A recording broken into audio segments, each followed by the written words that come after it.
Hello, sysfailure here again, and today I would just like to say welcome to Snapshot 14W20A/B. I say A/B because obviously B came out just before I did this. Yep, this lovely little thing they've added, something like that, is these little title things that can pop up. And as you can see, you can have basically any writing you want, any color you want. And that's thanks to a new title command. So, look at it there, that's title, tag of the players, and then if you want a title or the subtitle was the big text, the subtitle was the little text. And then in all these various bits, you can set what text you want, colors, etc., the fade in and fade out. These are actually just running a couple of command blocks behind here, so we can just go have a look at them. There we go. Right. It would help if I could actually get to them. Okay. So this little one here is running the subtitle first, because the subtitle always seems to have to be run before the title, because if you don't, you'll get the title and the subtitle.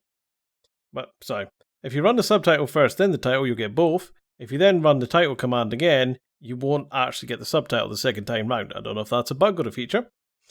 So we've got the subtitle, and then we've just got the text, which in this case is to snapshot and a space, giving it a color of blue. Then we've got the little extra tag, which has got some more text, and that's 14W20A/B, and that one's colored red. And I really don't know how much of this you can do. I wouldn't be surprised if you can do more than it'll fit on the screen. And then just over here, we've got the actual title itself, the big one, which in this case is saying welcome in green, and then has an exclamation mark at the end of it in the extra, and we're colouring that one yellow. And it's really quite as simple as that. And you can do this. So if you're building adventure maps, you can have intro to the map. You can have little messages that greet you to certain areas. So if you've ever played something like World of Warcraft or something, and you wander into an area and it tells you where you are, you can do a similar sort of thing. So that's pretty cool for your little adventure maps. Now, couple other little bits. If we change into game mode, is it free? Yes, it's the spectator one. So you can fly around, and if you scroll your mouse wheel, you can fly around faster. Well, that didn't apply to up and down previously. Well, now it does. As you can see, much faster. Scroll the wheel back, and now moving slower. So if you really want to get around something chronic now to really see what's going on, and quite frankly, kill your bloody computer by the looks of it. Whoops, bit laggy. You can just go up and down, and around to your heart's content. Which is nice. I've now got myself lost. Here we are. Right. Let's change our game mode back.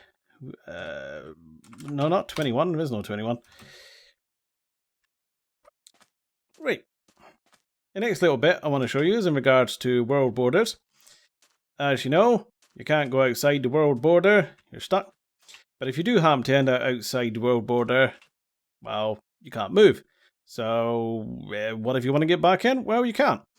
Well, they fixed that now, so you can actually get back in. So now we're going into game mode 0 for a nice bit of survival here. So if I press this button, border's coming in. Oh no, I'm outside now. Oh, and I'm outside the range. Oh, quick, back inside. And you can make it back inside now.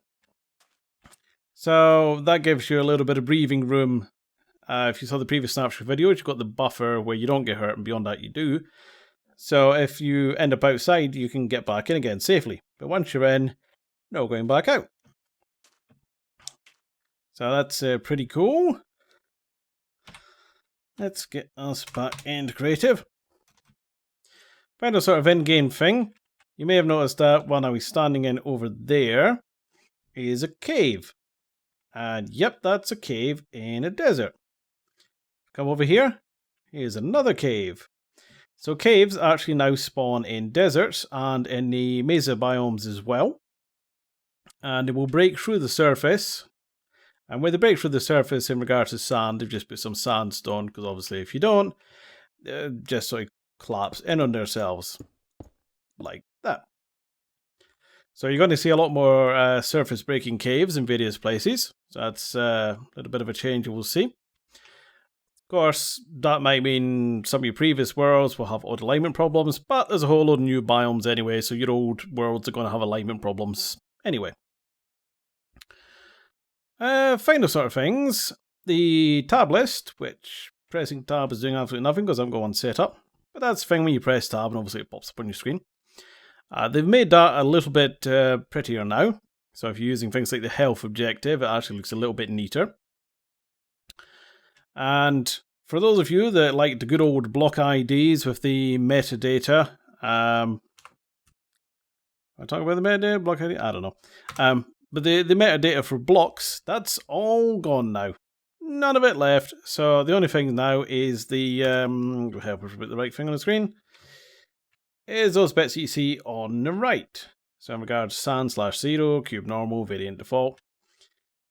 So all the various descriptive metadata is now going to be used for block IDs, and apparently that will be a dynamic thing. So if you've got various mods installed, hopefully this is finally leading towards the official mod support. And just another little bit there, my facing direction towards positive Z, negative X, negative Z, positive X. That had disappeared. Well, they obviously heard the complaints because now it's back. Because it's bloody useful to know if you're facing towards negative Z, positive, etc. Anything else? Well, obviously, you saw with the title thing, I aimed it at everybody. So you can now use entity selectors in more commands than you could previously. And other than that, it's basically more bug fixes. So it does look like we're getting pretty close to the 1.8 release, as it's mostly bug fixes, less features as time goes by. Ooh, and little red screen. And hopefully, considering my frame rate there, hopefully the frame rate won't absolutely suck. Otherwise, I'm going to have to buy another graphics card just so I can get the bloody frame rate back up again. I want my 120 frames back. There we go. So anyway, Snapshot 14W20A/B. And as per usual, thanks for watching and bye-bye. Do we have a name for it at all? I'm sure we can come up with a village name a little bit later. Maybe we'll see how, how the villagers take, what names they come up with. Don't stand in the fire. That would be a good idea for a village. Generally, yes. Yes. Right. Next point of call. Right.